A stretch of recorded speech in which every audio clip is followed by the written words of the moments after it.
కమ్మ సోదరులందరికీ కమ్మ సోదరులు సోదరీమణులందరికీ కూడా నమస్కారాలండి.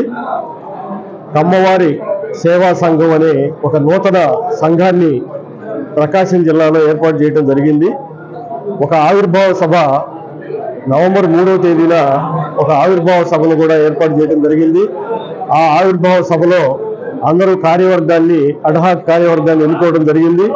ఈ అడ్హాక్ కార్యవర్గం ఆ రోజు ఈ నెల 24వ తేదీన కార్తీక వనభోజనాలు ఏర్పాటు చేయాలని చెప్పి ఒక నిర్ణయానికి రావడం జరిగింది.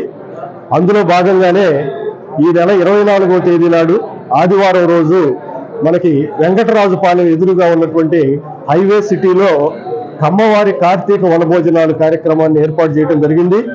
ఈ కార్యక్రమం భారీగా జరుగుతుంది. సుమారుగా 8,000 నుంచి 10,000 మంది దాకా కమ్మ సోదర సోదరీమణులందరూ కూడా జిల్లా వ్యాప్తంగా ఈ కార్యక్రమంలో పాల్గొంటారని చెప్పి మేము భావిస్తూ ఉన్నాం. అందరూ కూడా మీడియా ముఖంగా మేమందరికీ కూడా విజ్ఞప్తి చేస్తున్నాం. అందరూ ప్రకాశం జిల్లాలో ఉన్నటువంటి అన్ని మండలాలకు సంబంధించినటువంటి కమ్మ సోదర సోదరీమణులు అందరూ కూడా గ్రామ గ్రామాల మీకు ఈ కార్యక్రమాన్ని గురించి పంపించడం జరిగింది. మీరందరూ కూడా తప్పనిసరిగా కుటుంబ సమేతంగా అందరూ వచ్చి ఈ కార్యక్రమాన్ని జయప్రదం చేయవలసిందిగా కోరుతున్నాం. ఇంకా ఎవరైనా ఈ కార్యక్రమాన్ని గురించి తెలియనటువంటి వాళ్ళు ఉంటే వాళ్ళందరికీ కూడా తెలియజేసి